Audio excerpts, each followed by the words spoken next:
longevity. Probably another reason for his longevity, he got married for the first time at the age of 80.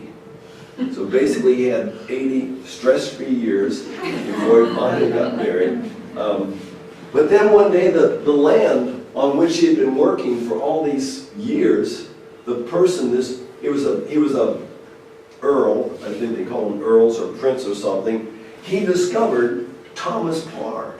And he says, I'm going to take you to London to meet the king. I think he would enjoy you. So they go to London. The king at the time was King Charles I. He lived from 1600 to 1649. And so they had a big banquet. And this man, Thomas Parr, 153 years old, had all of his intelligence left. He could tell stories like you've never heard. He'd just tell stories. The king loved him. So the king says, look, you worked hard for 153 years. You don't have to work anymore. You don't have to go back to your farm. I'm going to give you your own bedroom in my castle. You can eat my food. You can, and I'll be your best friend. And Thomas Parr thought, well, that's a pretty good deal. I'm sort of tired of being a farmer. For 153 years, he had had a very, very simple farmer's diet. For 2 weeks, he ate the king's diet, and then he died. Dropped dead after 2 weeks. Well, Sir Thomas Harvey, the king's physician, did an autopsy on his body. And he discovered two things. One, his digestive organs were the organs of a young man. That means he'd taken good care of them. Second thing, everything in his body was inflamed. The king's diet so inflamed his body. And folks, every disease is an inflammatory process. Every single disease is an inflammatory process. It killed him in 2 weeks. What can you do for inflammation? Yeah, you can give him some drug called an anti-inflammatory. I was working last year. I work every year in Japan. We do a cancer seminar. A woman came to the seminar. She was a university professor from Tokyo. And she had breast cancer. She'd already had a right mastectomy. The left breast was very painful. It was starting to look like a cauliflower. And it had a discharge. And she'd sit there like this because it was so painful to have anything touching me. When I had my accident last year, they gave me a bottle of turmeric. You know turmeric? Okay? It was tablets. And I took a few, but I didn't take the rest of them. So I took them to Japan with me. So I decided to give them to this lady. I says, take these. Tonight, take a couple. Tomorrow, take a couple. So she left the meetings that night, took some turmeric. The next morning, she had no pain and no discharge. Turmeric is fantastic stuff. Anti-inflammatory. Now, I will find out this year what happened with her cancer. But I will tell you this. On the same meeting, it was last September, another lady came to the meeting who had been a cancer patient the year before. Stage 4 cancer. She came to our meeting to tell what all had happened with her. She had no cancer. She was completely clear of cancer. She'd been doing quite great because we put them on a lifestyle change. Besides inflammation, there's another cause of many, many diseases, especially cancer, and that is a thing called free radicals. Now, some people say free radicals aren't a big problem. Free radicals are a major big problem. And what is a free radical? A free radical is an atom that has lost an electron from its outer ring. Okay? And when it loses that electron, it's agitated. And so it looks for one to steal. So it steals one from its neighbor. Well, then that one has to steal one from its neighbor. And it keeps on going and going until it goes down into the DNA. And when you start messing with the DNA, well, as a matter of fact, that's what cancer is. So free radicals are a major cause of cancer. So, where do we get free radicals from? Well, the nice thing about Iceland, you're not going to have many of these problems here. I don't see a whole lot of pollution here. Now, yes, you got a lot of cars driving by. If you're going to run or walk, don't run and walk next to the street, because every car that drives by is putting out free radicals. But pollution causes free radicals in the body. Tobacco smoke. Well, and you don't have to smoke it. You don't have to have smoke blown in your face. If you walk into a room that someone has been smoking in and you can smell smoke, it's damaging your body. Did you know that? I like it in America. They have hotels that are smoking rooms and non-smoking rooms. Matter of fact, I stayed in a hotel earlier this month in America, and they had a rule. If you're in a non-smoking room and you smoke a cigarette, it's going to cost you $250 because they've got to completely clean the room. So just the smell of tobacco will give you free radical damage. A high-fat diet causes free radical damage in your body. Eating too much food.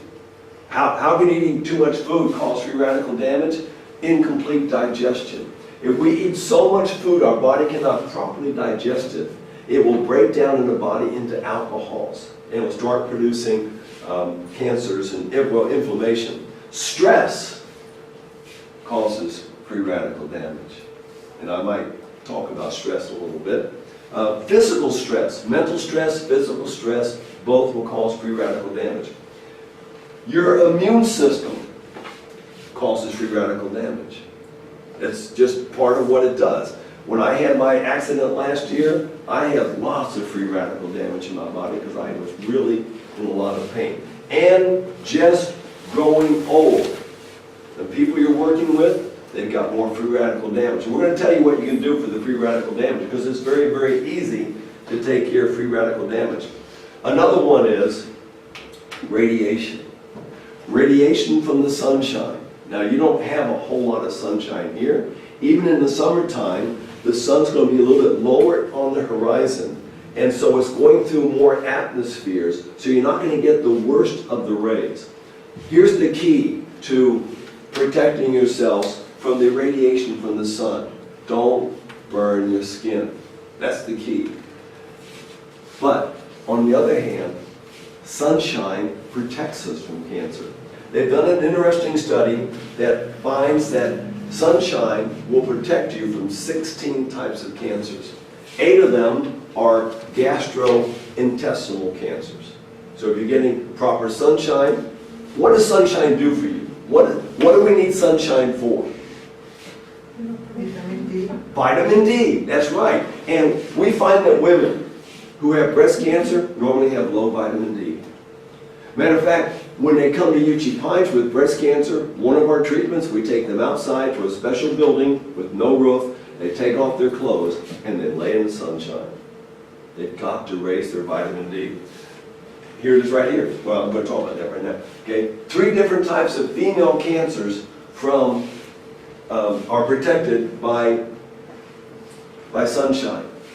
Just talked about vitamin D. A person who has low vitamin D has a 94% greater risk of their cancer, breast cancer, spreading to other parts of the body. And they have a 73% greater risk of dying from their breast cancer if their vitamin D is low. I realize here you supplement a lot with vitamin D. What type of a vitamin is vitamin D? There's 2 different types of vitamins. Water soluble and fat soluble. Which is D? It's fat, which means the body stores it. So here's my thought. During the summertime, get as much as you can. Even if there's clouds, you're still going to get the effects of the vitamin D from the sunshine. Get as much sunshine as you can, and that will take you through the winter. I'm not saying don't supplement, that's fine too. There's an animal called a polar bear. Its liver is highly toxic to a human being. If you ate a polar bear liver, you would be dead. You know why? Vitamin D. What color is a polar bear? That's the fur. What color is the polar bear underneath the fur? it's black. That's why they absorb so much vitamin D from the sun, because their skin is black. And it gets down and it's stored in the liver. Well, we can store the vitamin D in our livers too. Matter of fact, you've got to be careful with supplementing with vitamin D, because you can toxify yourself with eating too much vitamin D. Vitamin D fortified milk. Children who drink too much milk get vitamin D toxicity in their bodies. We've got to be very balanced. Sunshine gives it to us in just the right way. 3 types of urogenital cancers are protected, we're protected from three types of urogenital cancers by sunshine, and 2 types of lymphomas. Okay? This is all good news. We need more sunshine. And many of your patients that you're going around visiting, how often do they go outside? How many of them sit there all day watching the television, waiting for the hours to pass? I don't know what it is, but you've got to somehow convince them, let's go outside and sit in the sunshine. Most of you have these beautiful porches that are all glassed in. That'll be good. Radiation causes free radical damage in the body. Every time you get a tooth x-ray, you're getting free radical damage. Mammograms, a lot of new studies out on mammograms. Mammograms cause breast cancer. 2 ways. 1, you're getting radiation, and 2, they're smashing the breast tissue, which when you assault the breast tissue, it opens you up for breast cancer. So, what can we do for all this free radical damage? There's a special type of atom that's in a special type of food that will give up an electron to a free radical, and is no longer free radical. Does anyone know what type of food that is? Antioxidant. So what are antioxidant foods? Blueberries. Blueberries, good. Matter of fact, any fruit or vegetable is antioxidant, but the strongest ones are color-coded. If your foods are red, they're high antioxidant foods. If they are green, high antioxidant foods. If they are orange, high antioxidant foods. If they are yellow, high antioxidant foods. But the blueberries, garlic is great. Anything, if it's from a plant, has antioxidants.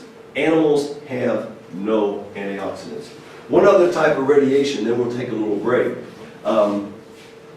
Nuclear accidents. Now, the bombs on Nagasaki and Hiroshima, as a matter of fact, I'll be teaching in Hiroshima in October, but this was devastating. But you realize that Chernobyl and Fukushima Daiichi are much bigger disasters than even these 2 bombs that were dropped. They put out far more radiation. These 2 disasters, one to your east and one to your west. They're putting radiation out all the time. But just down the street, matter of fact, it was 1.4 kilometers from the hypocenter in Nagasaki of the nuclear bomb that was dropped there in August of 1945. There was a hospital called St. Francis Hospital. One of the doctors, Dr. Azuki, was a young intern, a resident. He was, I think, 28 or 29 years old. And he had been studying things over the years. So he decided to do something special. Again, he's 1.4 kilometers from where the bomb burst. And people were dying everywhere from radiation poisoning. In his hospital, not one patient, not one staff member got sick from radiation poisoning.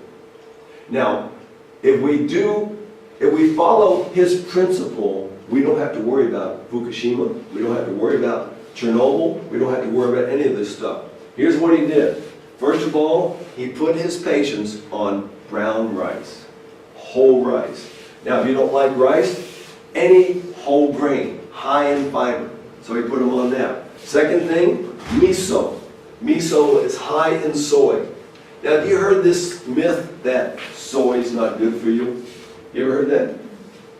All right, let me ask you a question. If soy is not good for us, how in the world we have 1.4 billion Chinese. I work in China. I have a business visa for China. I work with the Chinese people, and they eat a lot of soy. Japan, I spent a lot of time in Japan. They eat a lot of soy, and they don't have any problems. Don't give a little boy, soy. Hey, I've been eating soy for many, many years. It's not a problem. It just cuts into the bank account of the milk manufacturers. So anyway, miso soup, Hodaiko pumpkin. Okay, what's Hodaiko pumpkin? Any type of squash. It's orange, but I was in the store the other day, you've got lots of different, matter of fact, yesterday for lunch, I had squash that looked very much like Hodaiko squash. Next thing was sea vegetables. Now you probably, I don't know if you eat much of this stuff here.